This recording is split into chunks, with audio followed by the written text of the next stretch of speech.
Hello everyone, welcome back.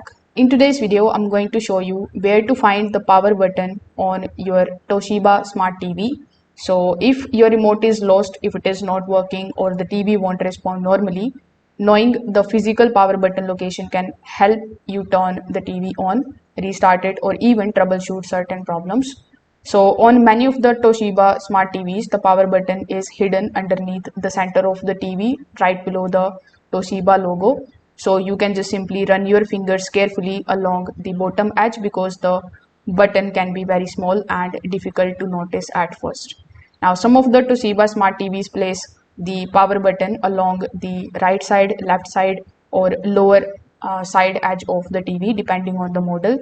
So you may find either a single power button or a small control panel with the volumes and the other channel buttons. As it can be seen over here, you will be shown different types of buttons over here.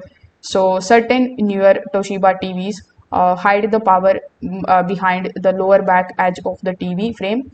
So you need to reach behind the TV carefully near the bottom corners and feel for a small joystick style control button. On some of the models, the single power button controls the volume, the power, the input selection and the menu navigation. So this is basically the location of the power button on Toshiba TV. If this video helped you out, make sure that you like this video and subscribe to the channel. Thanks for watching.